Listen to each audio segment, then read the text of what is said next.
mentioned now 8 to 5. For me, I think like when I tried the 8 to 5 thing, I honestly speaking, I think that's where now it would be super, super stressful. Okay, now I actually think I understand. Yeah. If you're doing an 8 to 5, Even though you come home to a comfortable house, no. everything. 8 to 5 is horrible. It's so hard for you to leave your job at work and come back home. Yeah.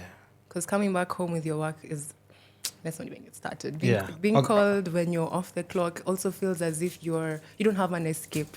Yeah. Like your boss can call you even when you're about to put on a movie. So that feels like your safe space is being occupied by your boss through the phone. He's in the house with you, by the way. So I think also getting that boundary of I can't have my job run my life. In as much as it pays my bills, Yeah. I need to also have this understanding where I want to please my boss, but at the same time, will I die so that I can please my boss when at the end of the day, I too deserve a break. I too need that 30 minutes when I get home to just center myself and be like, okay, I'm home. Maybe I need to eat. Yeah. Okay, do I need to shower? Did I leave anything pending? Instead of, okay, I'm coming back home to work. So I think when it comes to employment, something we also need to push on is having the boundary between where your employer cannot be calling you when you're home. Like, especially after you've been there from Yeah. 9 to 5.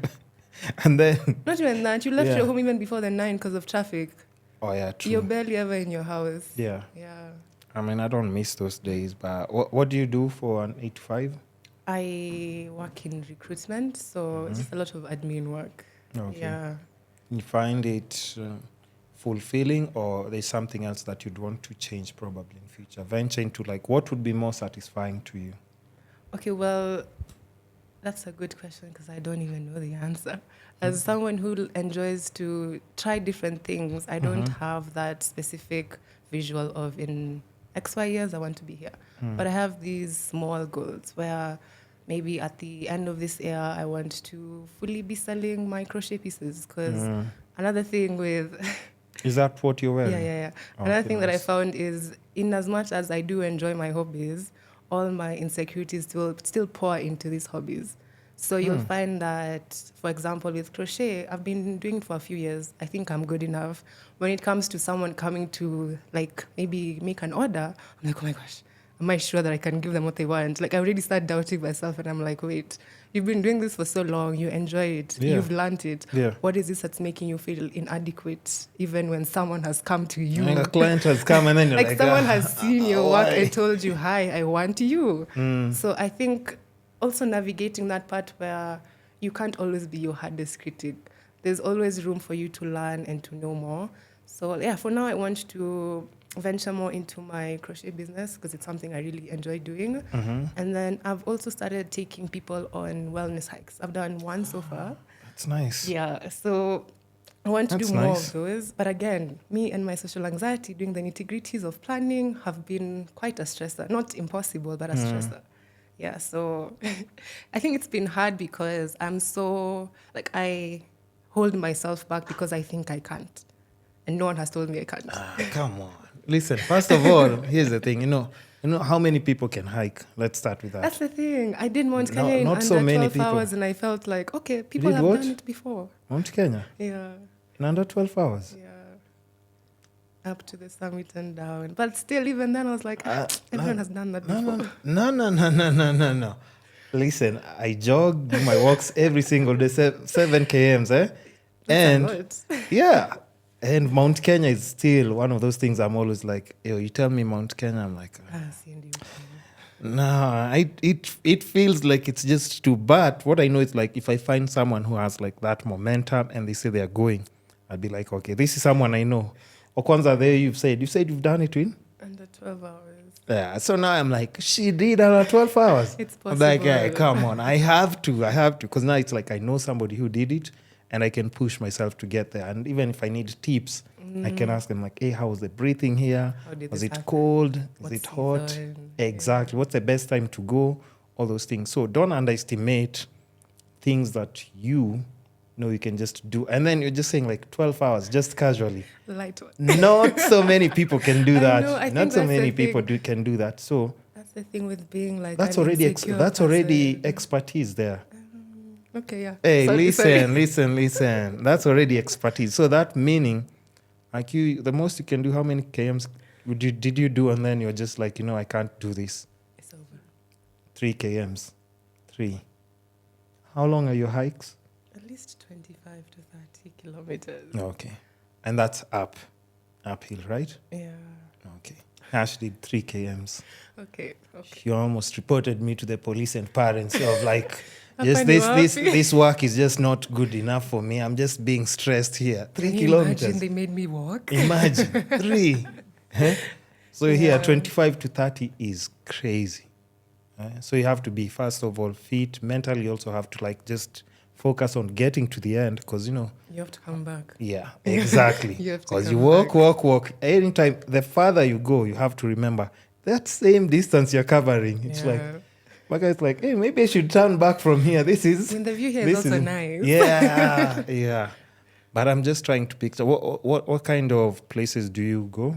Are there any specific spots that, you enjoy going and even once you start doing like those ninis? I think a lot of the trails I've done are usually just within Nairobi and Kiambu. I feel like there's a lot of the hidden gems. She stays in Kiambu. She told me there's nowhere to go there to do things like Kiambu hiking County. and stuff. Kiambu County. Yeah, Nairobi and Kiambu County. Where? But Kiambu and Githunguri are not far. Yeah. Githunguri has a lot of very beautiful trails. You know them? So, and then also if you go past, you can go towards Muranga, like whatever the rivers are, follow where those are, and you'll find your waterfalls, you'll find all the places. And then also the Aberdare for the mountains. Yeah. The Aberdare range, I really like it because it's very beautiful. How are the mountains. temperatures when you're doing the hikes? It depends because I've been there being rained on, hailstones, sun. So it depends. Like every month is different. You can go to Mount Kenya today and there'll be snow. You can go next month and the sun will be, Yeah, So it will be a bit... it really depends because I think when it came to hiking, I didn't really care much about the weather, more of where we're going. So Really? Like it reached that point where I like this so much. If I'm Whatever weather is thrown your way, are you okay? I was told to carry a rain jacket because it might rain. Yeah. So I think embracing all those experiences all as they are is also something that, in a way, I think is a reflection of me. Like accept yourself the way you are because you will not be sunny every day. Sometimes it'll be hailstones. Sometimes I'll be falling down in the mountains. Sometimes I'll be gliding through a waterfall or something. Like every day is going to be different, and having to learn that, I guess, from nature shows you the most natural form of all of it. And you also have to remind yourself, like, there are people somewhere in hospital beds who are wishing, like, they would just be able to have, like, a weekend. Like being able to breathe this air that I'm Go for breathing. that hike. Yeah. Go for that hike and just be able to walk, do, like, a dip in that pool or whatever on the next to the falls, just dipping your feet there and actually be able to go back home. I think such small pleasures that people just take for granted. That's why when I hear someone just saying, like, I feel lazy to do anything, I'm just like, you know what, you wait till you can't be able to do that. Or a friend or family member who you've gone to visit, like in hospital, and you see them saying, like, yo, I wish I'd be able to just walk, enjoy breathing and all those two small things. Hey, I did that a couple of times. I'm like, hey, nowadays I don't complain about anything. I'm just like, hey, it's sour. Yeah, it's also all good. Like being grateful and having that gratitude. Yeah, that it helps a lot. Like being in a positive mindset also puts you in a position to embrace things more. Because I found, like, say when I started hiking, I wouldn't, can I say see? Like I would just walk. If you told me, where did we come from? I don't know. I'm just walking. Yeah. Because my mind is not even here. I'm just, okay, I'm outside the house. Let me make the most of it. We're going to see this waterfalls. Okay, let me go see the waterfalls. Yeah. But then now recently, I'm like, oh, wow, okay, this river is the same one that connects to this other one. So the features here are similar. Like those small things where you notice and immerse yourself in be present in the moment. Then when I'd go back home, I'd have all these beautiful memories. I'd be like, oh, wow, today I swam in a waterfall, or I slept beside a waterfall. Then the next day... Sleep? The whole night, or are you talking about like a power nap? Just like a power nap. Oh, hey, let's not... we can't push it now. Let's not... If you're camping, you stay the night.